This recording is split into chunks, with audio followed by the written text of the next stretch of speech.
Good morning and welcome to the Bangalore International Centre for this program on Kodava folk songs in the Pattole Palame.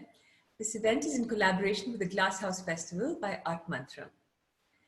In 1924, Nadikerianda Chinnappa published the Pattole Palame, a collection of Kodava folk songs which he had collected and compiled from all over what was then the Patsi state of Coorg.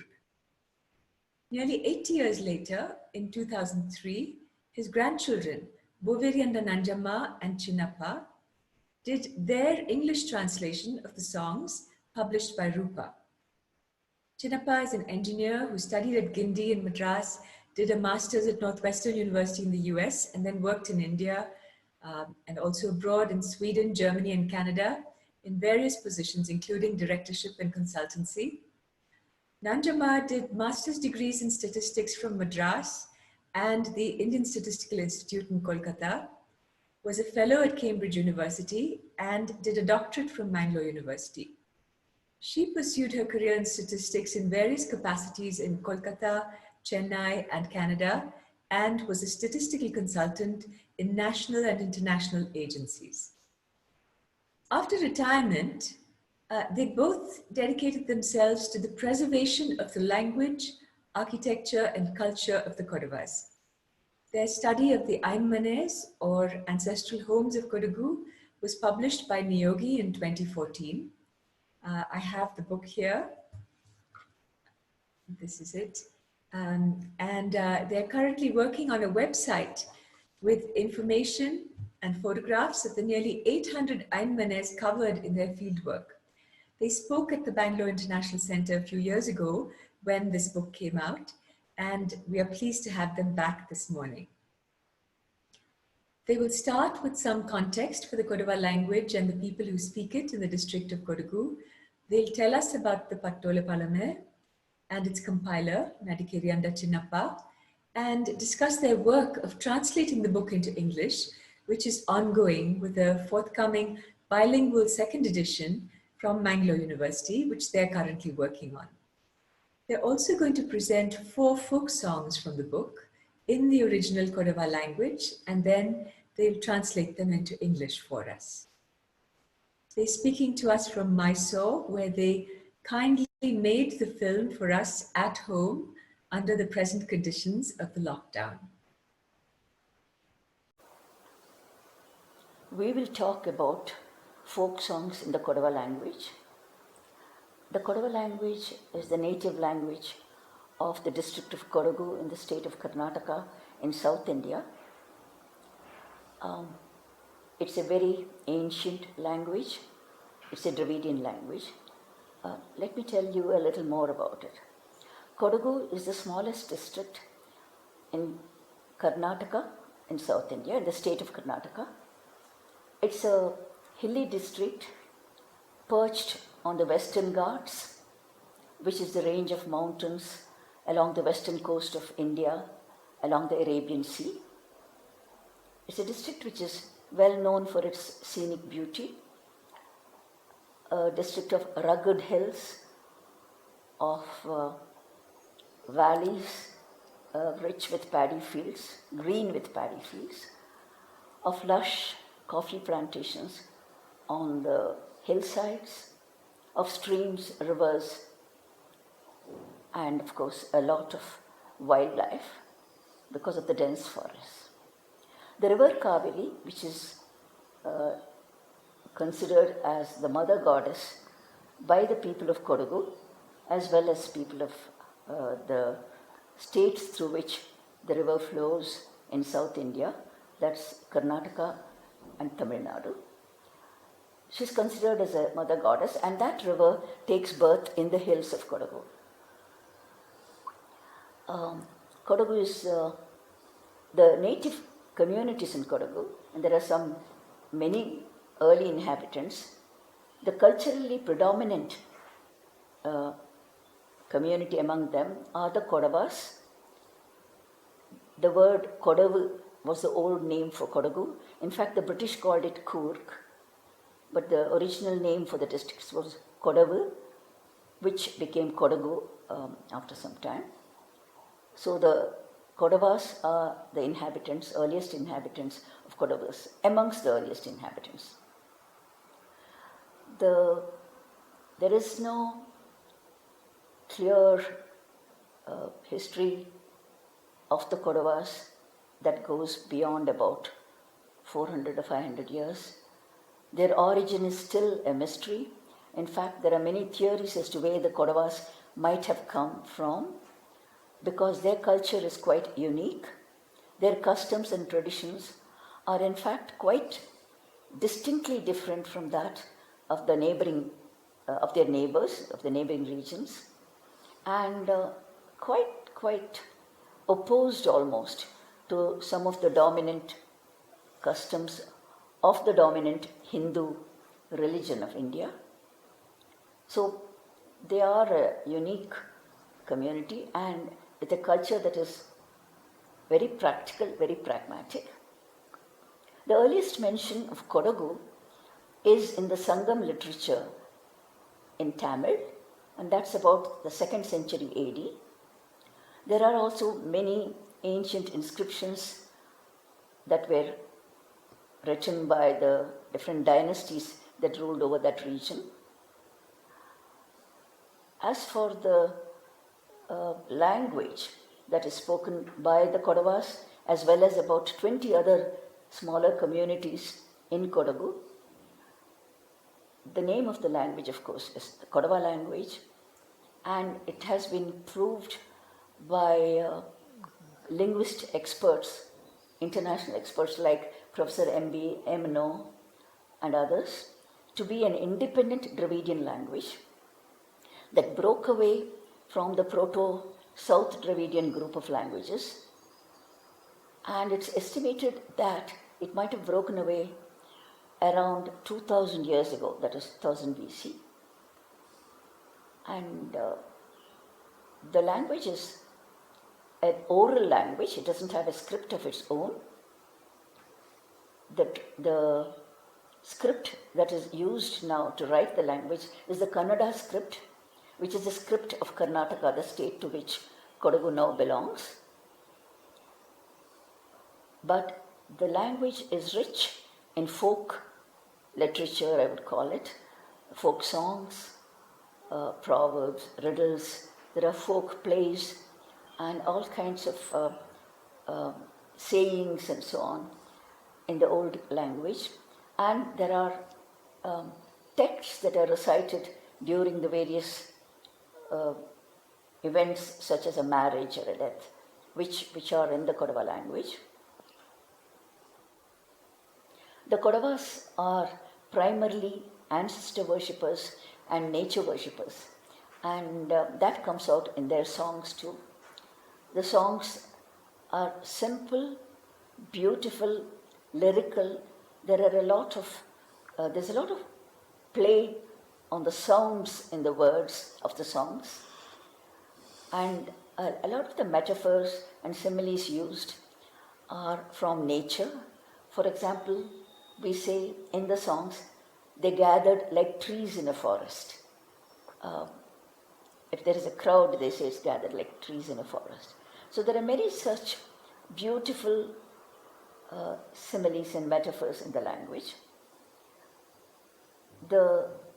Since it was an oral language, the songs and prayers and riddles and so on were of course conveyed from generation to generation orally. And being an oral tradition, there was a lot of improvisation in the songs. I'll now focus on the songs. Improvisation as the generations passed, and each singer could add to it or take away from it, change it as he wished. These folk songs were invariably sung by men, Kodava men, who accompanied the songs with their little drums that are called dudis, where they beat the drums, one with the hand and the other with the stick. And women did not sing most of these songs, except of course the lullabies and nursery rhymes, and they would join in some of the songs. the women, when they sang, would beat cymbals, whereas the men beat the dudis. These songs were not written down at all until our common grandfather, Nadikerianda Chinnappa, compiled almost all of them that he could get in a book called the Pattole Palame, and this is his book. It was published in 1924 by himself. The British government was ruling then. He was born in 1875, and you can see the book. It's in the Kannada script. About 60% of the book is folk songs. What happened was he was a police officer in the British government, and his work, when he had to go to settle disputes, he would go on horseback. In those days, there were not many roads in Coorg and no cars and buses, I guess. So whenever he went on horseback and he went to the distant villages to settle a dispute or to investigate something, he would hear men sitting, by an open fire in a meadow, singing or practicing songs for an occasion, and he was fascinated by the songs. And many of these songs are sung to dances. So the songs and dances go together, and were used in various celebrations. The songs are sung for occasions such as marriage, death. There are songs that sing the praise of the person who is dead. There's a funeral song. There are songs of gods and goddesses, most of whom, of course, came from Kerala, from our neighboring area. And of course, there's the song of the river Kaveri. There are songs of heroes, and those songs are much more true to the Kodava culture than the songs of the gods and goddesses, which borrow a lot from the Hindu culture of our neighboring regions from where these gods and goddesses came. And then, of course, in his book, he has proverbs and riddles and rural plays that are enacted during our festivals. There are songs that celebrate our different festivals, particularly the Harvest Festival, which is the biggest festival amongst the Kodavas. I think what happened was my grandfather himself wanted to translate his book, the Pattole Palame, into English in the 1920s, when he realized that English was becoming the dominant language, and he was sort of, I guess, wondering whether the Kodava language would no longer be there and that our children, his children and grandchildren, would perhaps forget the language. So he wanted to document these not only in the original language but also in English.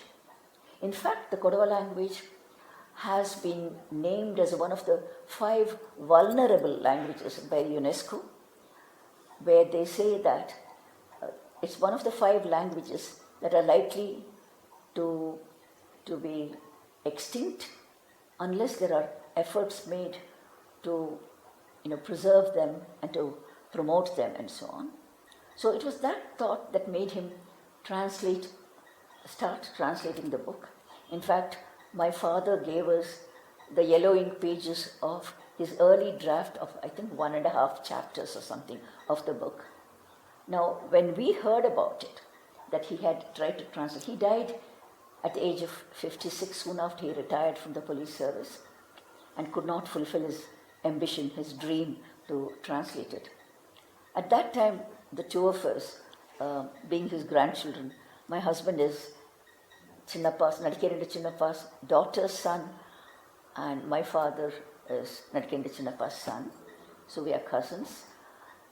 We decided that someday we would do the translation ourselves, and we'll, fulfill his ambition. Being busy with work, we couldn't do it. We started working in it after retirement, and that is when we found that there were many passages, many words in the songs that we didn't quite understand. Our knowledge of the language then was not that good. So we spent about 5 years traveling all over Kodagu, meeting elders who sang the songs, asking them for the meanings of the different words.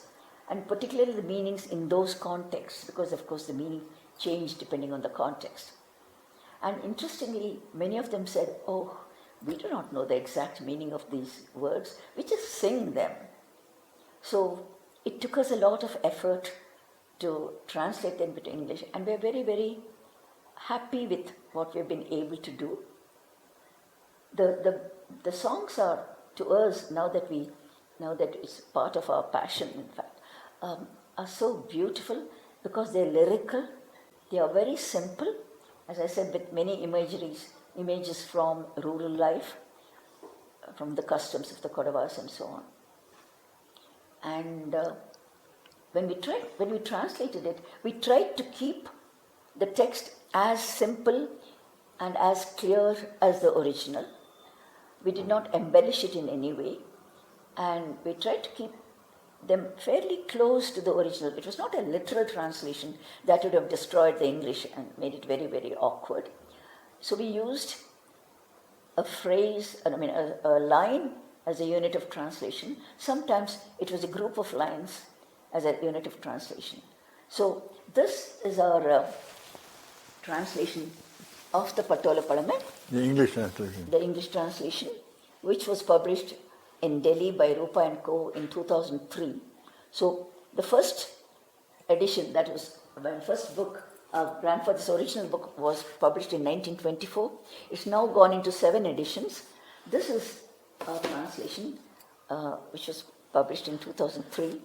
We are now in the process of working on the 2nd edition of the book, and Bangalore University in Bangalore of Karnataka has decided to do the 2nd edition, and they were as excited as we are to do a bilingual edition of the book. What we mean is, whereas the text was kept in English for the English reader, as we wrote in the first edition, what they did was they put the songs and the translations, the original songs in the Kodava language, in the Kannada script, and the translations in the English in 2 parallel columns, so that a reader could read the original and the translation side by side. Almost line by line. Line by line, and you can see that we're now proofreading this book, so you'll see our corrections. So it was done that way. About 60% of the books is songs, as I might have told you earlier, and then we have proverbs and riddles. So most of it was done like this on parallel pages. And these songs are still relevant today. Yeah, these songs are still sung today. They're still relevant, and that's something that I should have said earlier. This tradition, although it's the tradition of a very small group of people, the Kodava-speaking people, including Kodavas and the 20 other inhabitants, early inhabitants of Kodagu, together number perhaps about 150,000, that is 150,000 the world around. So it's a very, very small community, which is why the language is under the threat of extinction if we don't continue to use it. And what's interesting is, because this culture is very pragmatic and practical, there are no gurus, there are no priests in the community that dictate how one should behave. It's elders who are I think my husband had said somewhere that our ancestors are our guiding spirits, whereas our elders, I've forgotten. Yeah. Where our elders, ancestors are our guiding spirits, and the elders are our living guides, that's right. So it is the elders who sort of preside over any function and bless every function. We do not have any priests at our weddings or our deaths and so on.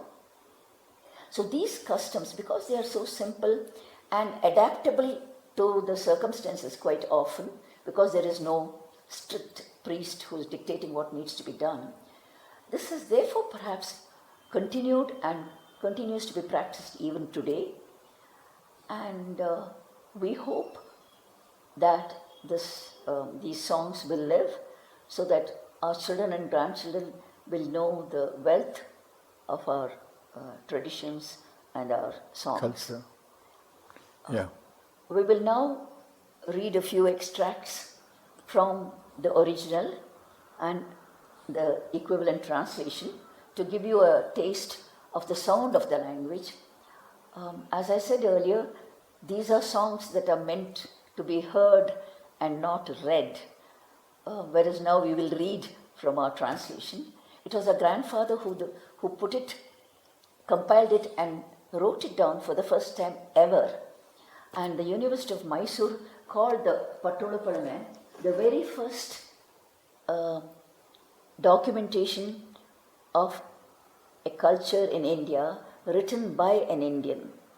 So it has the honor of or reputation of being the very, very first written by an Indian, because before that there were Germans and British who did document some of our culture, our folk songs and so. So it's the first time an Indian did it himself. And it is continuing even today. These are songs that are sung today. What we will do is we will give extracts, maybe one lullaby or a nursery rhyme, and then we'll give you an extract of the wedding song. There's which is very humorous, the boy going in search of his bride, and then another extract from the poignant death song that is sung by men, and anyway, one or two other extracts, songs of the describing the beauty of our ancestral homes and so on. So I will read the text in the original Kodava language, and my husband will then read the equivalent passage in English. The first song that we have chosen to present today is a nursery rhyme, and I remember that my mother used to sing it for my daughter when she was born, and my daughter loved it because it has the sound mini mini pada pada, which show how her chains were shining and so on. And she would ask for the mini mini pada pada song. I'll sing it the way my mother sang it for my daughter, and then my husband will read the translation.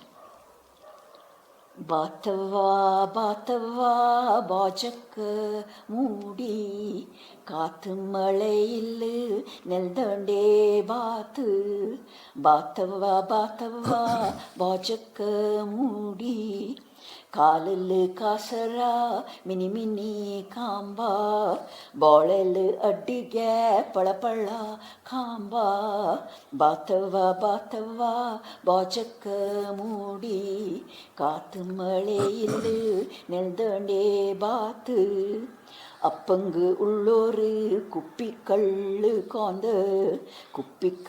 காந்த கொரியர்ச்சி காந்த பாத்தவா பாஜக்க மூடி காத்து மழையில் நெல்தண்டே பாத்து மக்கக்கு உள்ளோரு பாப்புட்டு காந்த கோழிக்கறி காந்த பாத்தவா பாஜக்க மூடி காத்து மழையில் நெல்தண்டே பாத்து. This is the song describing the daughter who has been married coming back to her parental home, and when she comes, it describes what she brings for her father and for the children, and that she comes all wet in the rain. Kodagu is beaten by the monsoon rain for nearly 4 to 6 months of the year.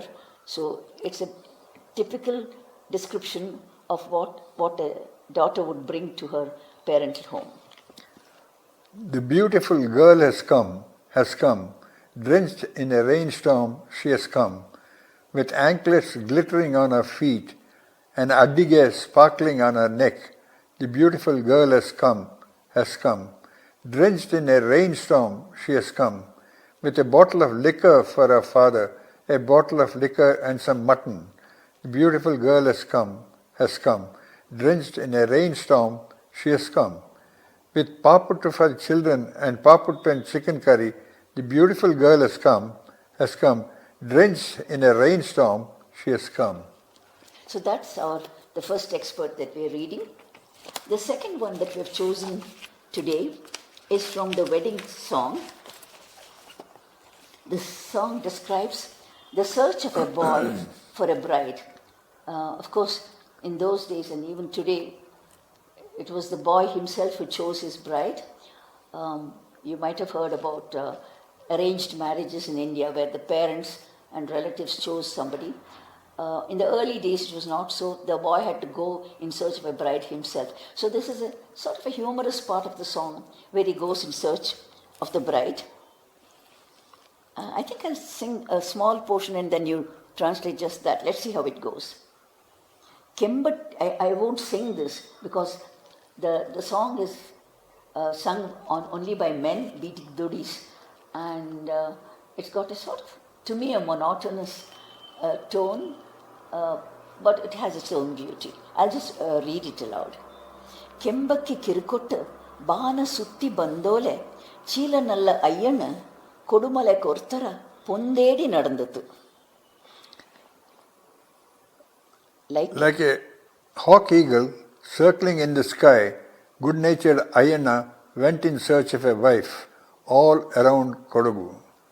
பொந்தேடி நடந்திட்டு ஐயண்ண பயம்பண்ட அங்கலாடி தோப்போச்சு சுள்ள பெது பட்டித்து உட்டி மண்டே உணங்குச்சு இட்டி குத்தி நிந்தித்து இட்டிர மொனை தேஞ்ச அம்பலத்தில் அழுத்திட்டு குப்பிய தடி தேஞ்ச தன்னை போல பாலங்கு உத்தர பறந்தித்து கோழிக்குரல் தக்குன.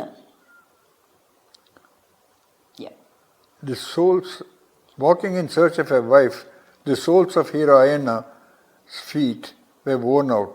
In the heat of the sun, the crown of his head became dry. By leaning on his staff, the point of the staff became blunt. By sitting in the ambalas, the bottom of his kupya was worn out. Answering questions of youth like himself, his voice became hoarse. Chikkipona balanu nootanatu notane. Then this is the most humorous part of it. Okkasari bandavanda aalu sari bandale. Aalu sari bandavanda kottu sari bandale. Kottu sari bandavanda choma sari bandale. Choma sari bandavanda mama sari bandale. Mama sari bandavanda mavi sari bandale. Mavi sari bandavanda bava sari bandale. Bava sari bandavanda boobi sari bandale. எல்லா சரி பந்தவண்ட பொங்க சரி பந்தல இன்னனே குருவாச்சி. The exhausted young man reflected and found that where the okka was compatible, the members were not. Where the members were suitable, the cattle sheds were not. Where the cattle sheds were sturdy, the oxen were not. Where the oxen were satisfactory, the father-in-law was not. Where the father-in-law was agreeable, the mother-in-law was not. When the mother-in-law was pleasant, the brother-in-law was not. When the brother-in-law was acceptable, the property was not. When everything was desirable, the girl was not. Such were the defects he found. And so on. There's a nice sense of humor that goes on in the song. But finally he does find a girl who is his match, word for word. You know, she challenges him and so on. But I think it'll be too much for us to read that part. This next extract is from the song called the Batte Paatu, or the Song for the Way, which is a song that is sung again by 4 men beating dudis in front of the bridegroom or the bride in her house, the bridegroom in his house, after they have had their ritual bath and are dressed in all their finery and are going to the site of the wedding. We call it the Murta site. And what we like about the song is the way they are coaxing the throat to sing. Again, a very rustic way of putting it. This song is also sung at other occasions during festivals and so on, when a procession starts, either from the temple or from somebody's house towards the temple or to the fields during the harvest festival and so on. Lela le la le la, lele la lelo, lelelo padi tarakovva enga. Tappate naavu taratode baro, engandu tonde koratandu naavu. Lele la, la le la, lele la, lele. Singing lele lo, we pick up our tune. Do not falter, O tongue. Come sing in tune. Hold the pitch, O throat. Sing loudly, O tongue. Engino ninna palaru turiku. Illengi ninna palaru paliyu. If you hold the pitch, many will praise you. If you do not, many will blame you. ನೀಗ ಕೈಕೂಲಿ ನಾ ತಪ್ಪ ತೊಂಡೆ ಏಳು ಮುದ್ರತೆ ಕೂತಪ್ಪ ತೊಂಡೆ ಕೊಲ್ಲಿತೇನು ಕೂಟಿ ಕೋತೇನು ಕೂಟಿ ಕಬ್ಬಡ ಮಾರಲು ಮೂಲಿ ತೇಂಗೂಟಿ கச்சி புளிப்போறு மூலி தேங்கூட்டி caudal பல்லிய பொந்தேங்கூட்டி Nandu மொதப்ப கலத்தேனு கூட்டி குப்பெல நட்ட கைಬಿಡ ನೀರು ಚತ್ತೆ ಬಡುವಂಡ ಚೆರು ಬೆಲ್ಲ ಕೂಟಿ ಎಮ್ಮೆ ಪೆರೆ ಮೋರು ಪಯ್ಯುರ ಪಾಲು ಇಂಜಿ ಪುಳಿ ಮೋರು ಸಾಮೆಡ ಕೂಳು ಏಳು ಮೊದರತೆ Koothanda ತೊಂದೆ.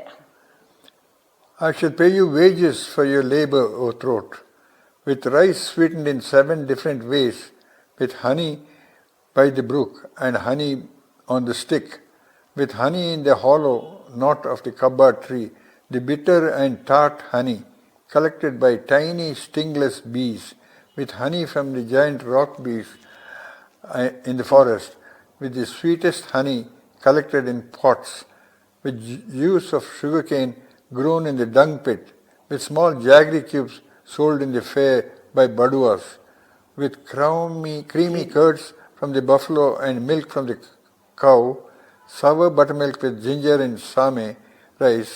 I shall give you rice sweetened with 7 ways, O throat.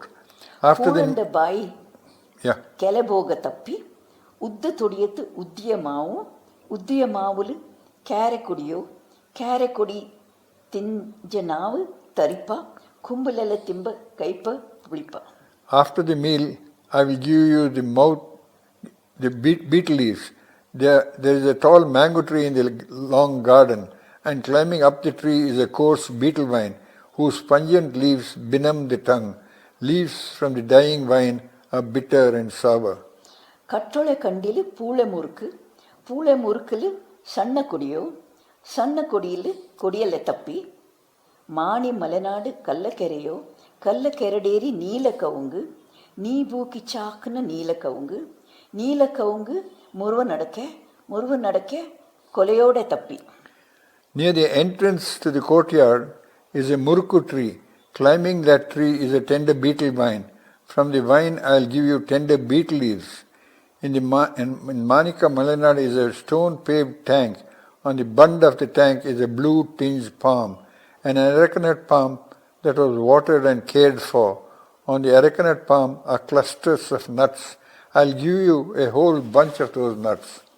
ಕಪ್ಪಲೋಡಿ ಬಂದ ಚಪ್ಪಲೆ ತುಪ್ಪು ಚತ್ತೆ ಬಡುವಂಡ ಚನ್ನೂರ ಕೂಟಿ ನಾಲು ಕೂಟಿ ತಿಂದ ಅಯ್ಯೋರು ಬಾಯಿ ಅಕ್ಕಲೆ ಕಾಣಿ ದನಿ ಬಂದ ತೊಂಡೆ ಏಂಗಂಡು ತೊಂಡೆ ಕೊರತಂಡು ನಾವು. And tobacco bought in ships I will give you, with chunna bought at the fair from Baduvas. Look, the mouth chews all the 4 together. Only now has the throat raised its voice. Hold the pitch, O throat. Sing loudly, O tongue.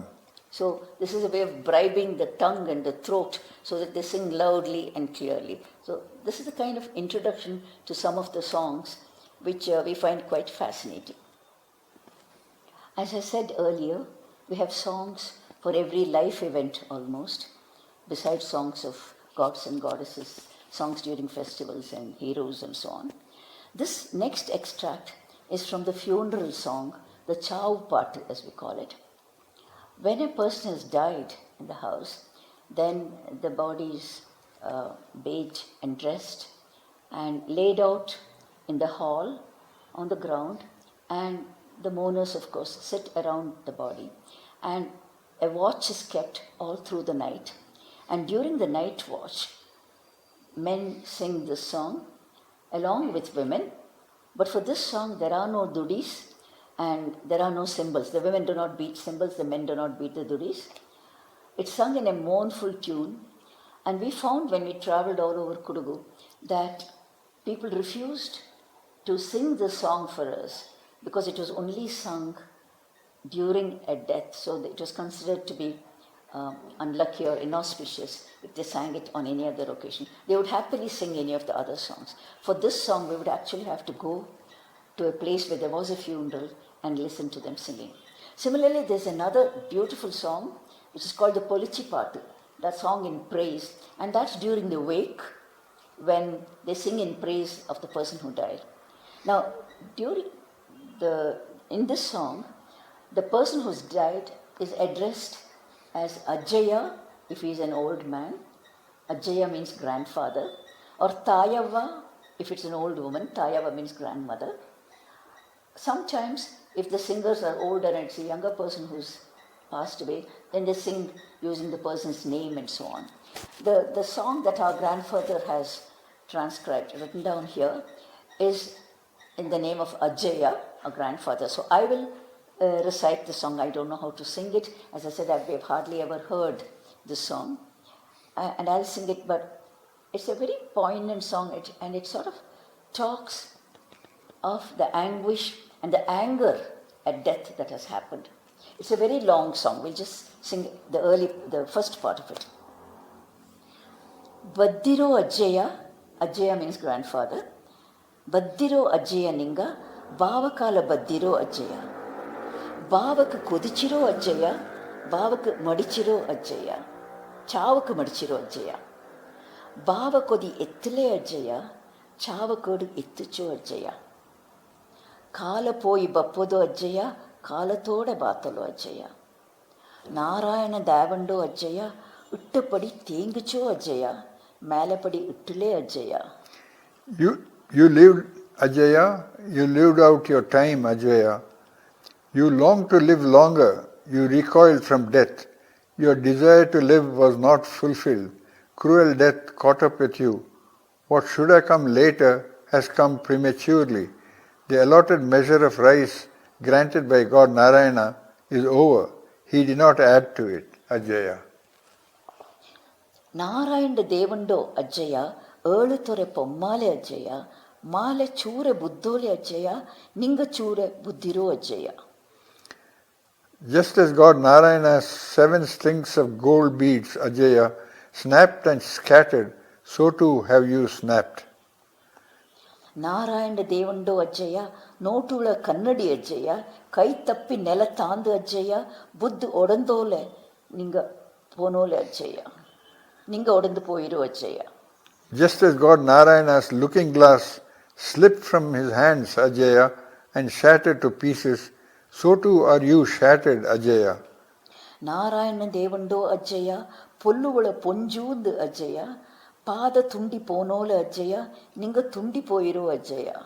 Just as God Narayana's golden sewing needle broke at its eye, Ajaya, so too are you broken.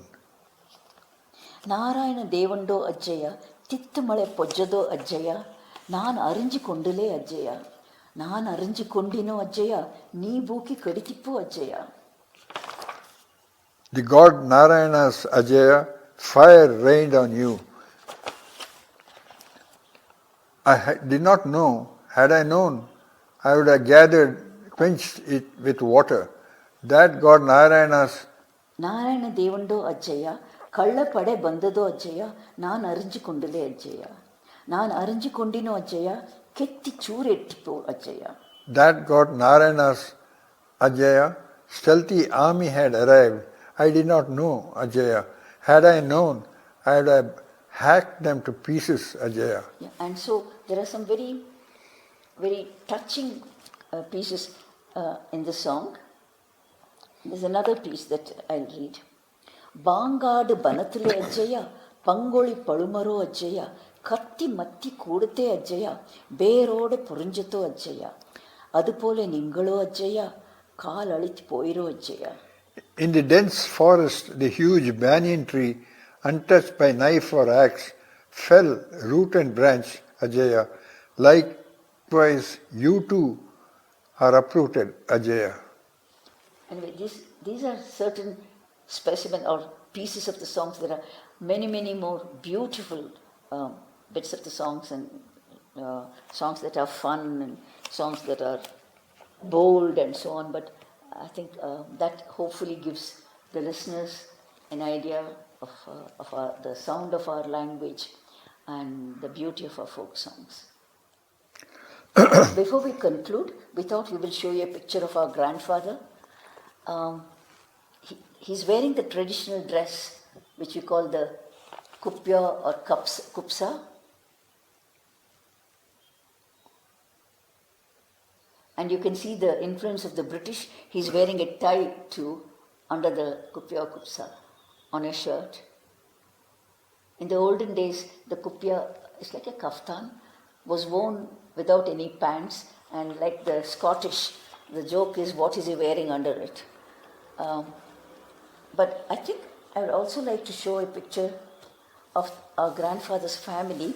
I do not know if you can focus on this, but there you can see some of the men wearing the traditional Kodava dress with the little dagger tucked in their sash.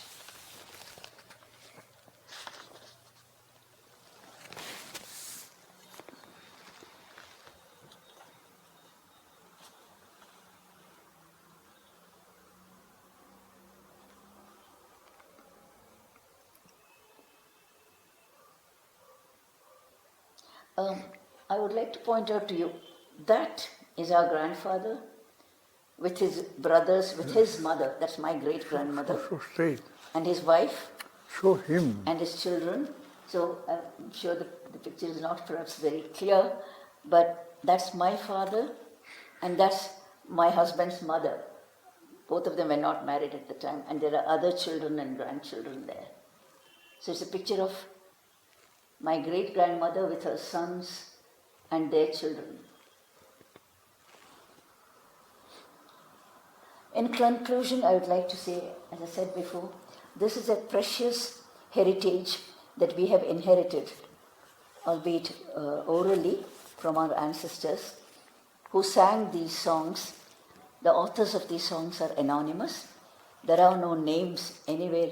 And even today, occasionally, a man who is well versed in our language can compose a folk song. I know that in my husband's family, a gentleman, his uncle, created a new folk song talking about an interesting story where the villagers in his village stole the image of a temple in the neighboring village and how they brought it and established the temple in their own village. They were very jealous of the other village or whatever. So people do very, very rarely compose new songs. Also, there are songs that describe the history of the family, and those talk, our grandfather has not collected them except for one or two, one of his own family, the Nadikerianda family, and then another one of the famous Kalyatala family. Every family. Every family used to have a song of its own in the past, but today many of them do not have Family songs. meaning clan here. Yeah. Here we mean a clan. It's a clan like the Scottish clan. You're not allowed to marry within the clan. You can only marry between clans and so on. And we all have, a clan has one common ancestor. It is our hope that, in fact, we are encouraged. You see, when we were growing up, we were not too interested in all these customs and traditions. We were very busy with whatever we were doing, our education, our careers, and so on. But today we find the youngsters in Kodagu are very interested in our culture. They come back and read the Pattole Palame and other such texts, wherever they can find them, and try to understand our culture. They have now been conducting classes for our youngsters to get familiar with our language and to learn our language.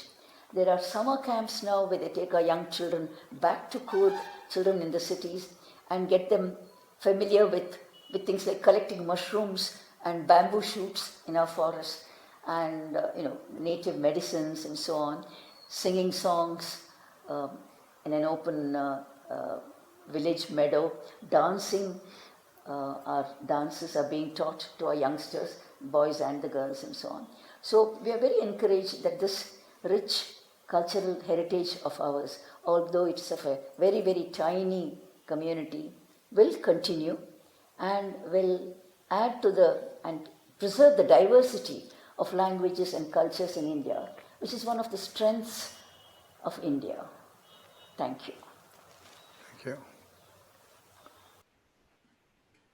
Thank you for this lovely introduction to the Kodava language, culture, and folk songs, and to your inspiring work, which makes us think of what we could all do in our own communities and families and neighborhoods, if we set our minds to it and pursue it with the tenacity and dedication that you have had.